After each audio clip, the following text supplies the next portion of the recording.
Así que, hermanos, vamos a la palabra de Deuteronomio, el capítulo 10. Vamos a estar leyendo dos versos allí. Deuteronomio, el capítulo 10. Vamos a leer los versos 12 y 13. Y ahora, ¿qué pide tu Dios? Ahora, ¿qué pide Dios? Leemos entonces la palabra, Deuteronomio, capítulo 10, verso 12, y dice así: Ahora pues, Israel, ¿qué pide Jehová tu Dios de ti? Sino que temas a Jehová tu Dios, que andes en todos sus caminos, que lo ames, y sirvas a Jehová tu Dios con todo tu corazón y con toda tu alma, que guardes los mandamientos de Jehová y sus estatutos que yo te prescribo hoy para que tengas prosperidad. Y podemos nosotros, esa primera frase que dice, ahora pues Israel, podemos nosotros decir, ahora pues iglesia, ¿qué pide Jehová? ¿Qué pide el Señor de nosotros? Vamos a orar nueva vez.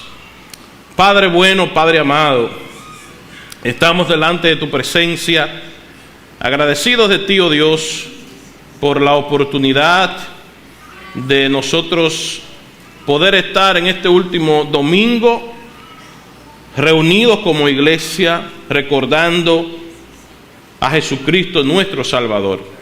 Gracias porque también nosotros abrimos tu palabra y la abrimos sabiendo, entendiendo y creyendo que la Biblia es la palabra de Dios, que es la verdad de Dios y que es el mensaje de Dios para la humanidad. Así que nosotros también creemos en el poder del Espíritu Santo, creemos que Él es Dios y que Él puede convencer a todos los que estamos aquí de que estas verdades son las verdades que el hombre necesita creer. Así que tráenos, oh Señor, bendición a este lugar en esta mañana. Que nosotros podamos salir de este lugar habiendo entendido tu palabra con gozo. Que podamos, oh Señor, apreciar lo que tú quieres que nosotros creamos y que tu nombre sea alabado, tu nombre sea bendecido. Úsanos con poder para gloria y honra de tu nombre, porque te lo pedimos en el nombre de Jesús. Amén. Había pasado 40 años desde que Moisés y el pueblo de Israel salieron de Egipto hacia la tierra prometida. Aunque el pueblo no había llegado aún, se encontraba muy cerca. Tenían 40 años vagando por el desierto. Dios había castigado a este pueblo duramente por su desobediencia y toda esa generación no iba a entrar a aquella tierra que Dios les había prometido. En este punto de la historia, Moisés, el gran libertador y profeta, tiene 120 años. Está a poco tiempo de morir. Él tampoco entraría a la tierra prometida por no creerle a Dios cuando en vez de hablarle a la peña simplemente la golpeó 2 veces. Así que por orden de Dios, él escribe el libro de Deuteronomio como una reconfirmación de la ley y de las ordenanzas que Dios había dado en el Éxodo. Los destinatarios originales de este escrito fue la segunda generación de la nación de Israel después de aquel éxodo o después de la salida. La primera generación oscilaba entre 40 a 60 años, había nacido en Egipto y participaron del cruce del Jordán siendo muy pequeños o jovencitos. Los que tenían menos de 40 años habían nacido en el desierto. Juntos constituían la generación de hombres y mujeres que iban a llegar a la tierra prometida, ahora con Josué como líder de aquella gran nación. Antes de llegar al capítulo 10, en los primeros capítulos, Moisés, quien escribe este libro, este fascinante, emocionante libro, hace un recuento de los mandamientos de Dios. Recuerda al pueblo cómo el Señor había estado con ellos, cómo los bendijo, proveyéndoles todo lo que ellos necesitaban, aún en medio de lo difícil del desierto. Pero también les recuerda cómo el Señor los castigó por ser un pueblo de dura cerviz. Así que estos dos versos que hemos leído son como un resumen en miniatura de lo que debía hacer el pueblo ahora que iban a poseer aquella tierra que Dios les había prometido desde antes o desde hace muchos años a sus padres. Amada iglesia, menos de 72 horas nos dividen de cerrar el 2024 y dar inicio al 2025. Probablemente, como decía Ismael, todos tendremos la oportunidad de ver el próximo año en la voluntad de Dios. Por lo tanto, al igual que los israelitas que iban a entrar a la tierra prometida, nosotros debemos tener en perspectiva delante nuestro lo que el Señor requiere de cada uno de nosotros. Nosotros somos llamados a confiar en el Dios de pactos para que podamos tener una vida fructífera que sea del agrado de Dios. Es por ello que Dios requiere, que Dios nos pide, que Dios espera que usted y yo obremos de acuerdo a lo que Él ya ha establecido. Y la gran pregunta entonces que debemos hacer y responder es: ¿qué nos pide Dios para el próximo año y para el resto de nuestras vidas? Estos requerimientos que vamos a ver no son para los primeros días del 2025, no son ni siquiera para todo el año 2025, son para toda nuestra vida. Estos requerimientos de Dios son para que nosotros lo apliquemos todos los días de nuestras vidas. Así que lo primero que nos dice el pasaje es que Dios requiere de su pueblo, Dios requiere de nosotros temor reverente. ¿Qué pide Jehová tu Dios de ti, sino que temas a Jehová tu Dios? Una de las expresiones que la Biblia usa con más frecuencia respecto del ser humano que ha sido creado por Él es un temor reverente hacia su persona. La Biblia está llena de la frase teme al Señor. Uno de los pasajes más conocidos, usted y yo probablemente no lo sabemos de memoria, es que el principio de la sabiduría es el temor a Jehová. También leemos en el Salmo 128, dichosos todos los que temen al Señor, los que van por sus caminos. Salomón escribió al final de sus días, el fin del discurso es este: teme pues a Dios, cumple sus mandamientos, porque esto es el todo del hombre. La palabra temor puede variar dependiendo el contexto en el que se encuentre, pero básicamente el significado es reverenciar, es honrar, es respetar, alabar, adorar. El temor está íntimamente relacionada a la persona de Dios y a su presencia. Ante la persona y la presencia de Dios debemos vivir en constante asombro, contemplándolo y conociéndolo. Desde luego que mientras más nosotros conozcamos a Dios, más vamos a poder temerle. Si usted no conoce a Dios, usted no va a poder tener temor de Dios. Si usted conoce a Dios, entonces va a poder temerle a Dios. Así que temer a Dios es reconocer su majestad, reconocer su poder, reconocer su santidad, a la vez que se toma la firme determinación de agradarle a Él. Quien teme a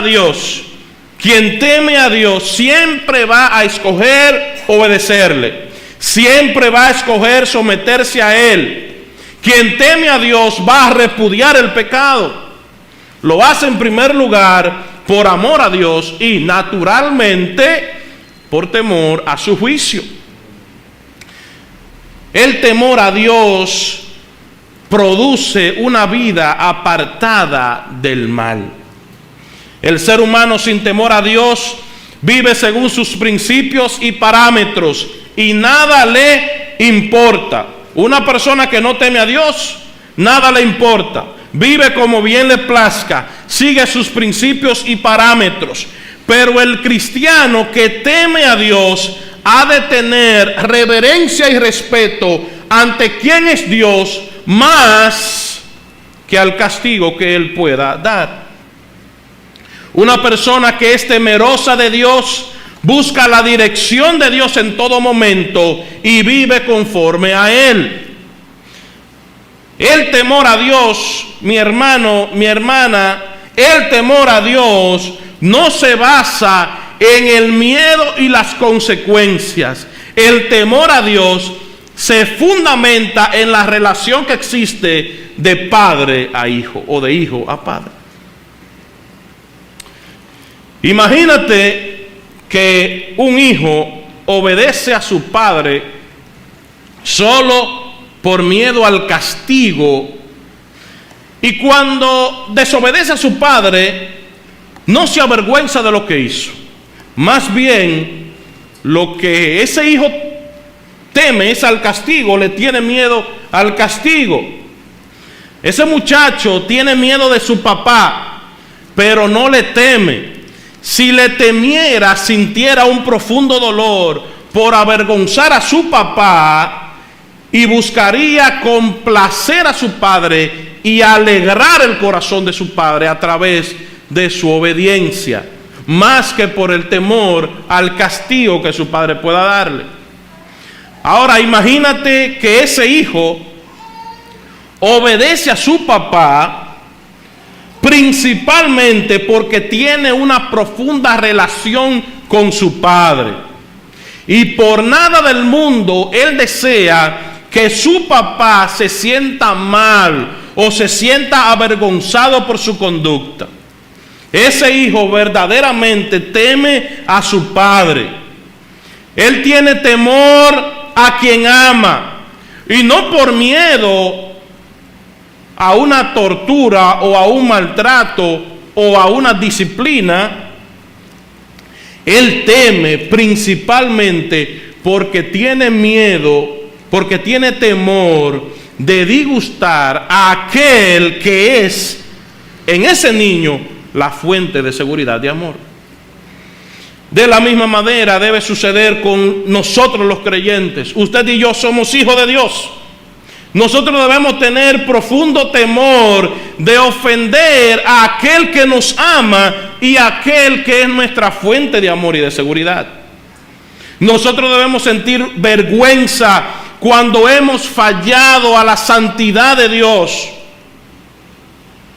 Claro que tememos al castigo de Dios, tememos a las consecuencias que nuestro pecado pueda causar, pero lo que más nos duele es haber fallado a la persona de nuestro Padre Celestial. Así que el temor verdadero nos llevará a que busquemos complacer a nuestro Creador, a nuestro Padre Celestial. No temer a Dios acarrea grandes consecuencias. Temer a Dios es tener una visión correcta de quién es Dios. Y esa visión correcta nos va a llevar, nos va a conducir a caminar dignamente. Es el segundo requerimiento de Dios para nosotros. Recuerde que este requerimiento no es solamente para Israel, es para usted y para mí. Miren cómo nos dice el pasaje: temas a Jehová tu Dios, que andes en todos sus caminos. El Señor, a través de su palabra, nos ha trazado correctamente sus caminos para que nosotros podamos saber cuáles son y cómo andar de manera que podamos ser del agrado de Dios. Aquellos que iban a entrar a la tierra prometida debían tener presente andar en los caminos de Dios y a no apartarse.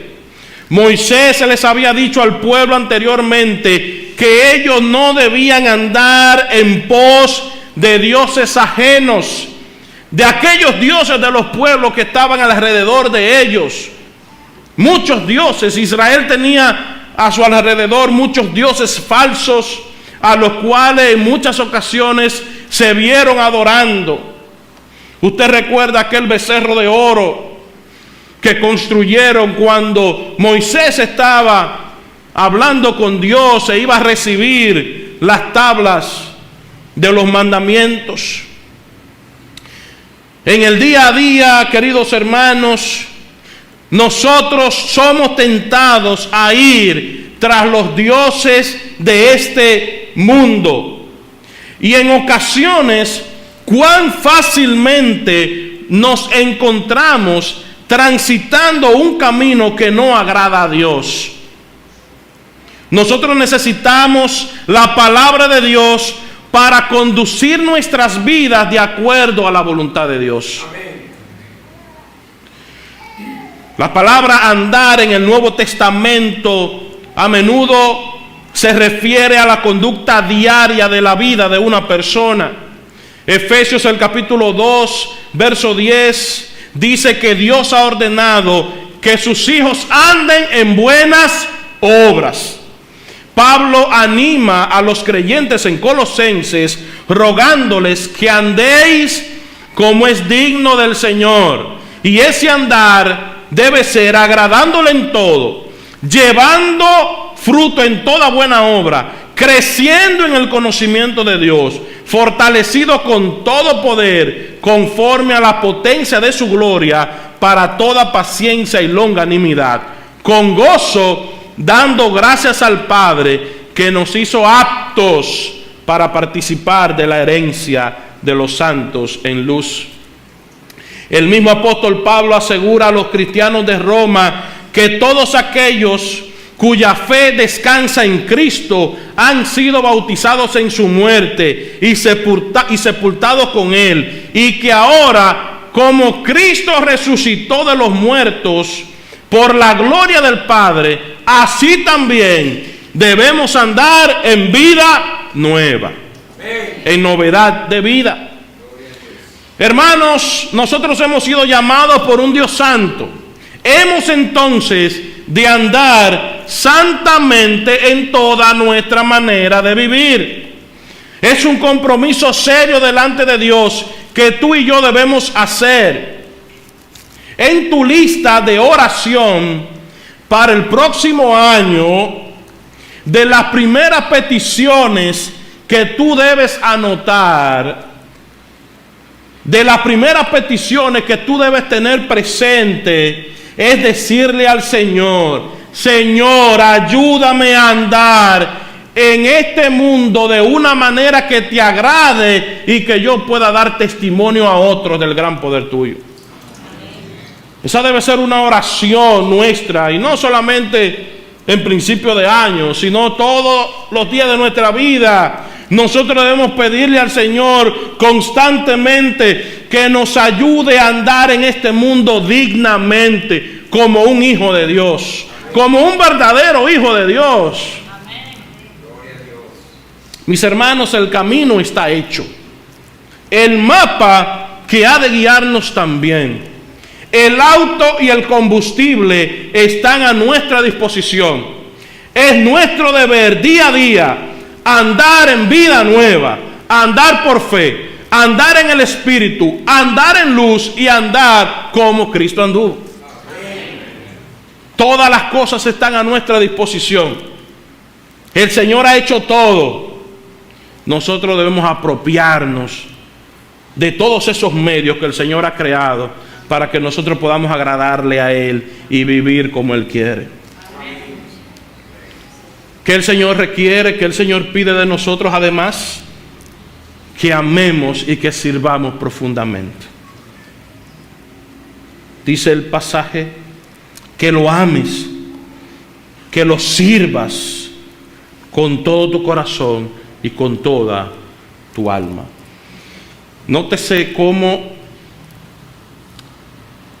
Moisés le dice al pueblo, ames y que sirvas a Jehová, tu Dios. Tu Dios. En muchas ocasiones Dios tuvo que castigar su pueblo porque éste desvió su corazón de él mismo.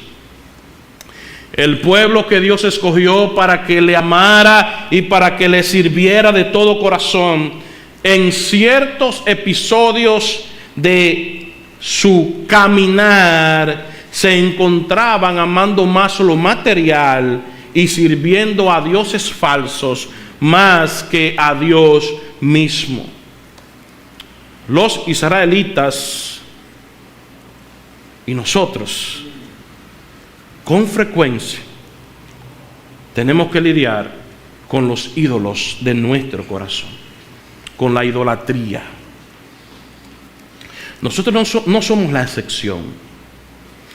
Si uno preguntara cuántos aman a Dios de los que están aquí, todos diríamos que amamos a Dios. ¿Usted ama a Dios?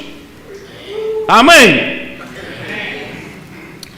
Pero cuando nosotros vamos a la realidad, lamentablemente, se nota que fácilmente caemos en la idolatría de nuestros tiempos y por cualquier cosa desviamos nuestra mirada del verdadero amor de Dios. Unos capítulos anteriores, las palabras de Moisés son contundentes y claras respecto a quién es Dios y qué hemos de hacer. Oye Israel, le dice Moisés al pueblo, oye Israel, Jehová nuestro Dios, Jehová uno es, y amarás a Jehová tu Dios de todo tu corazón, de toda tu alma y con todas tus fuerzas. Dios exige nuestro amor. Dios exige, mi hermano, que le ames. Jesús dijo, amarás al Señor tu Dios con todo tu corazón y con toda tu alma y con toda tu mente. Eso es el Señor. Eso fue Cristo mientras estuvo aquí en la tierra que lo dijo. Dios nos ha amado profundamente y sin límites. De la misma manera, nuestro amor debe ser así. Fíjate que la Escritura nos dice, amen a Dios con todo corazón, con toda el alma y con todas las fuerzas. A la hora de amar a Dios, mi hermano, no debe quedar nada fuera. Todo nuestro cuerpo, toda nuestra alma, es decir, tanto la parte física como la parte espiritual nuestra, toda debe estar completamente amándolo a Él. Amén. Toda nuestra vida debe estar dedicada a Él, como dice ese himno, que mi vida toda entera esté consagrada a ti, mi Dios. De manera que un amor profundo, que un amor tan grande hacia nuestro Dios, llevará a que nosotros le sirvamos con todo nuestro corazón. Si amamos a Dios con todo nuestro corazón, vamos a poder servir a Dios con todo nuestro corazón. Ahora, si tú amas a medias a Dios, entonces vas a servir a Dios a medias. Si tú no amas a Dios, no vas a poder servir a Dios. Si tú amas a Dios profundamente, si amas a Dios con todo tu corazón, entonces vas a poder servirle profundamente. Nosotros hemos sido libertados del pecado para servir al Dios vivo y verdadero. Lamentablemente, muchos creyentes que han sido libertados del pecado, que han sido lavados por la sangre de Cristo, que son creyentes de verdad, siguen viviendo todavía, vamos a decir, sirviendo a quien los tenía esclavizados en el pecado, lamentablemente. Pero mi hermano, Cristo te ha libertado, Cristo te ha hecho libre para que le sirvas a Él, no para que le sirvas al mundo. El amor sirve no como un siervo, sino como alguien que está enamorado. Y así debe ser nuestro servicio a Dios. Así debe ser nuestro servicio a Dios, con ese amor con el que nosotros amamos a nuestras parejas, sobre todo en esos primeros días cuando los hombres sobre todas las cosas se entregan a esa persona que aman. Nuestro amor debe ser un amor sincero y nuestro servicio debe ser un servicio sincero, un servicio en amor. Nuestro servicio a Dios debe ser genuino y no impuesto. Nuestra motivación a servir a Dios debe ser Dios mismo y no otra cosa. Cada uno de nosotros puede y debe servir a Dios de acuerdo a nuestras posibilidades. Aún los mayores de la iglesia, aún aquellos que ya por su avanzada edad piensan que no pueden servir a Dios, piensan que ya viniendo a la iglesia y sentándose ya lo han hecho todo, también ellos pueden servir a Dios. La iglesia está llena de hijos de Dios. Así que sirves a Dios orando por sus hijos. Sirves a Dios ayudando a sus hijos.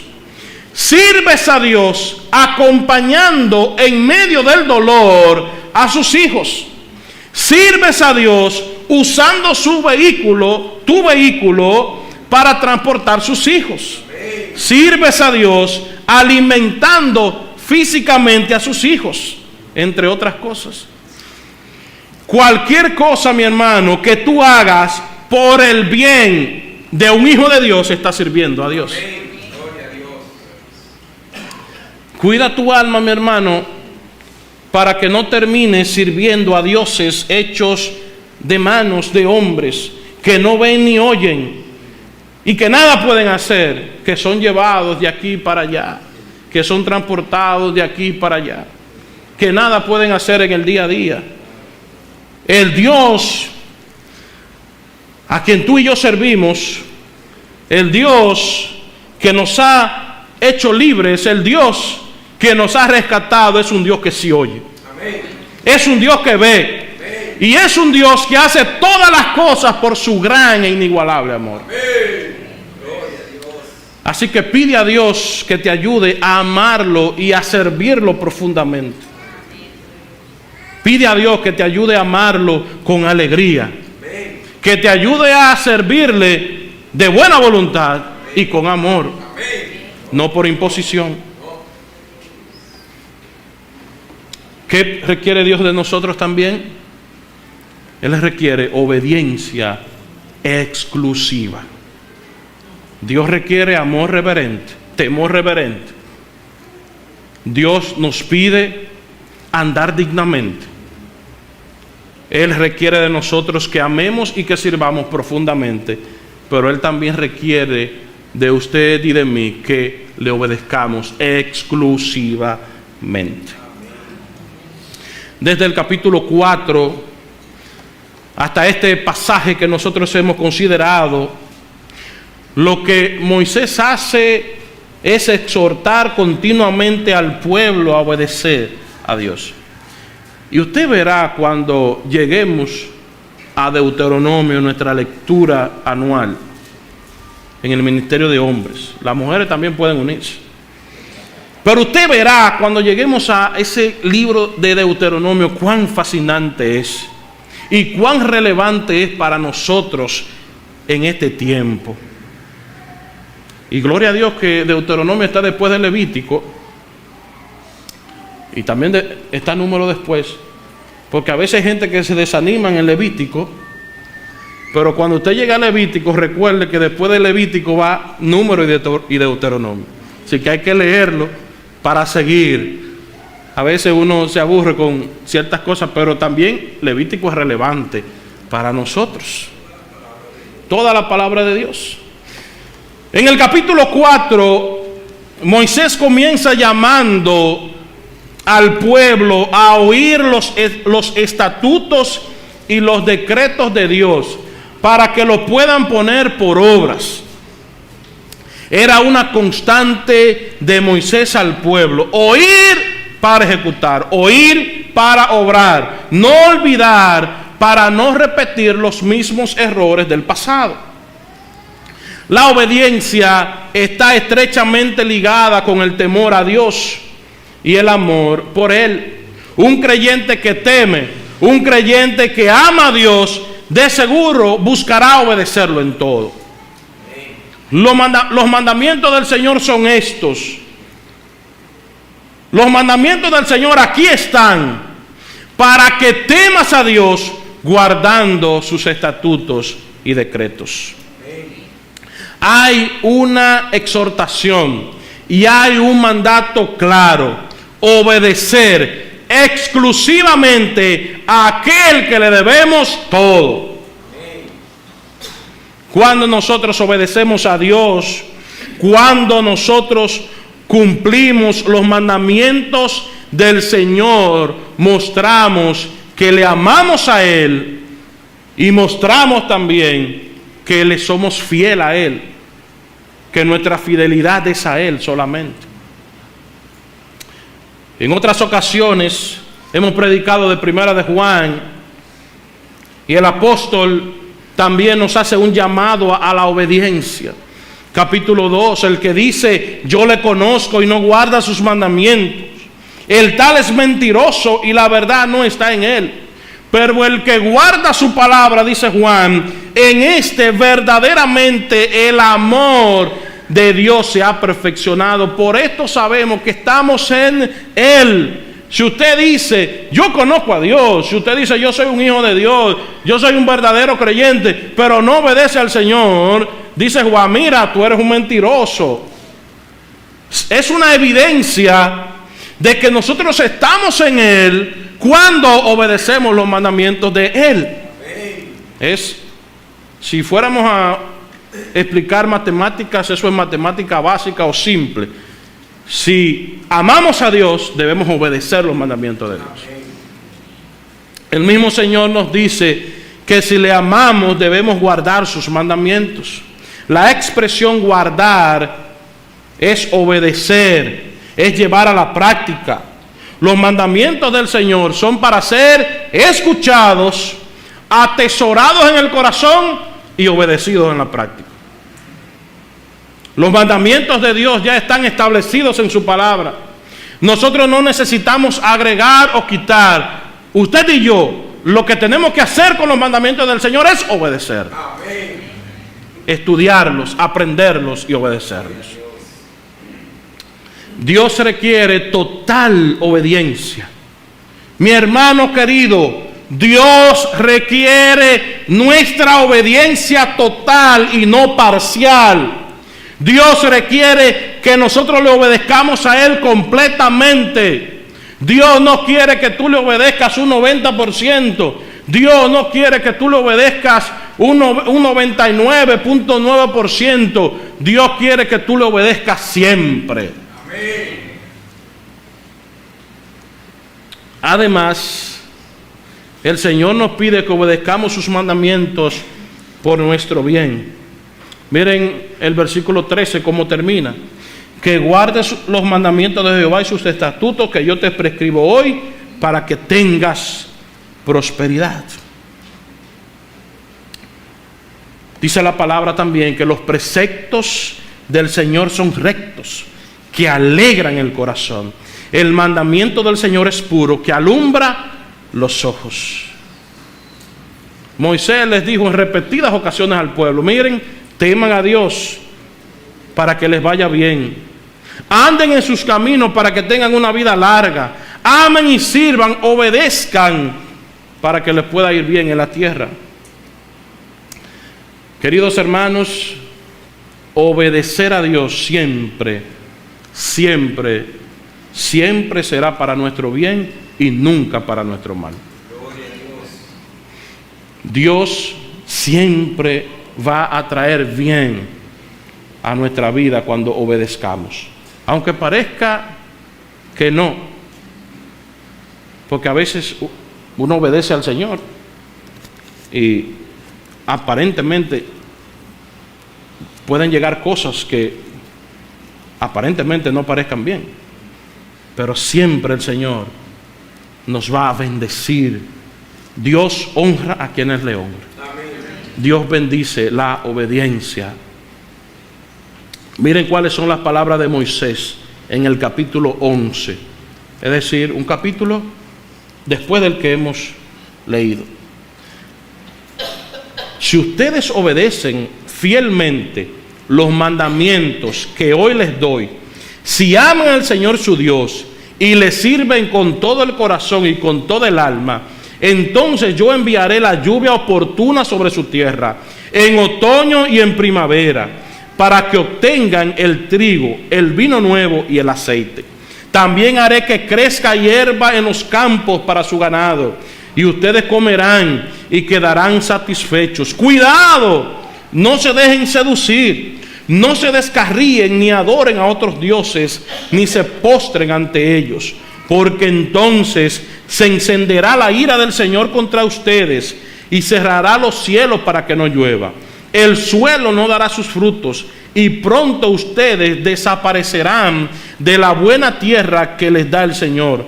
Grábense estas palabras en el corazón y en la mente. Átenlas en sus manos como un signo y llévenlas en su frente como una marca. La prosperidad material de los israelitas iba a depender de la obediencia a los mandatos de Dios. Nosotros podemos afirmar con seguridad que la prosperidad espiritual está ligada a qué tanto yo obedezco a Dios y ando en sus caminos. La prosperidad espiritual nada tiene que ver con lo material, sino en una vida de victoria sobre el pecado, de una vida deleitándose en el Señor, de una vida plena y satisfactoria y de crecimiento espiritual. Amén. Es decir, que si usted obedece al Señor, si usted obedece a los mandatos del Señor, usted va a tener victoria sobre el pecado. Usted va a deleitarse en el Señor. Usted va a tener una vida plena y satisfactoria. Y usted también va a crecer espiritualmente. Si usted no crece espiritualmente, pregúntese que usted ha estado fallando. Si usted no crece, si usted está en el mismo nivel espiritual de cuando se convirtió hace años y no crece espiritualmente y no madura espiritualmente, pregúntese si usted está obedeciendo a Dios. Y no estamos hablando aquí de evangelio de la prosperidad, ni nada de eso. Estamos diciendo que si usted obedece a Dios, Dios le va a bendecir espiritualmente. Dios le va a prosperar espiritualmente. Ya lo material, el Señor se lo da a quien Él quiere y como Él quiere. A veces hay gente que obedece a Dios y nada material le llega. A veces hay otros que desobedecen a Dios y lo material le llega. Bueno, el Señor es soberano. Y bendito sea el nombre de Él.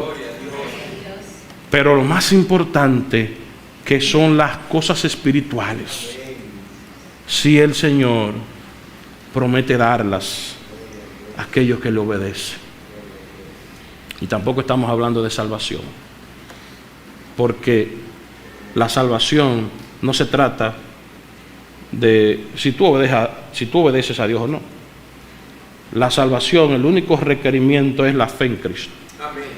Mi amigo, tú no tienes que obedecer los mandamientos de Dios para ser salvo. Tendrías que durar toda una vida. Ahora, en esta mañana tú puedes tener salvación creyendo en Cristo. Él te dará la fuerza y el Espíritu Santo te dará el poder para tú obedecer a Dios. Pero el requisito para ser salvo es creer en Jesucristo. Yo oro, queridos hermanos, para que de los creyentes de esta iglesia se pueda decir con certeza lo que dijo Juan sobre Gallo: así como prospera tu alma. Juan deseaba que a Gallo le llegara prosperidad material y también que tuviera buena salud. ¿Por qué? Porque Gallo era un ejemplo de una vida espiritual, de una vida que agradaba a Dios. Ojalá se pueda decir eso de todo lo que estamos aquí. Ojalá que si alguien tuviera que escribir de nosotros, dijera lo mismo. Ahora bien, mis hermanos, ya casi terminando, uno pudiera sentirse desanimado, porque ¿cómo uno va a poder cumplir con estos requisitos de Dios estando de este lado de la eternidad y con una naturaleza pecaminosa que batalla en contra nuestra?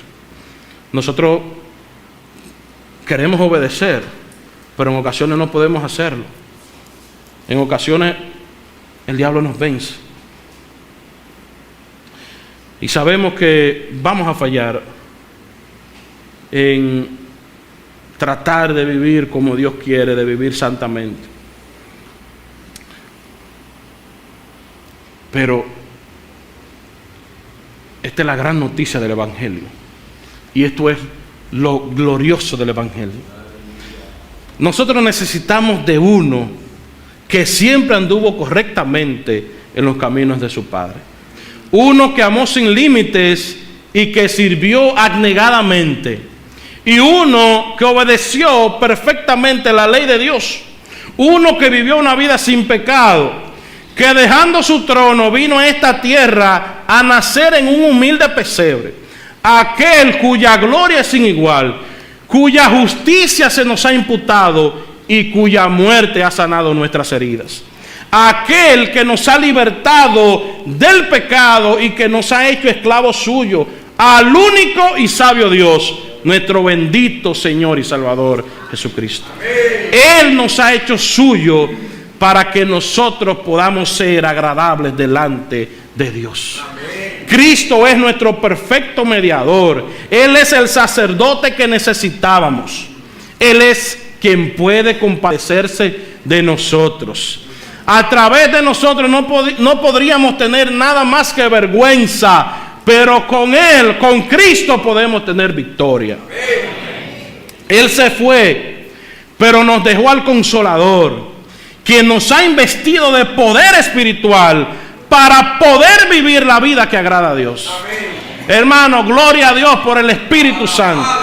Gloria a Dios por su Santo Espíritu, porque nosotros solos tendríamos que vivir en continua derrota, pero con el Espíritu Santo podemos tener victoria.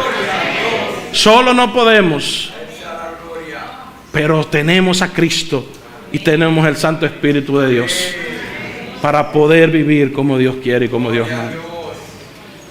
Conclusión, hermanos amados, la iglesia de Dios con su pueblo, la relación de Dios con su pueblo es de amor y no de imposición. El requerimiento básico para el creyente es el amor a Dios, y este principio ha de ser el principio dinámico de su vida. La idolatría constituye el mayor peligro para nosotros y debe ser resistida y tratada con severidad.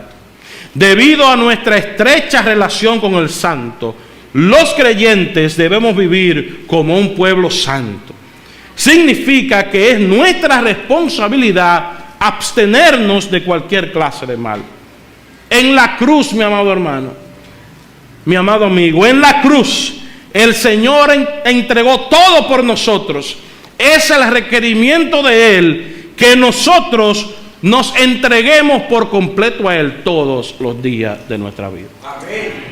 Así que el Señor requiere de ti, mi hermano, requiere temor reverente, requiere que andes dignamente, requiere que ames y que sirvas profundamente, y requiere que le obedezcas exclusivamente a Él, porque Él te lo ha dado todo. Así que el Señor nos bendiga y nos ayude a tener un año victorioso, a tener una vida victoriosa por medio de Cristo.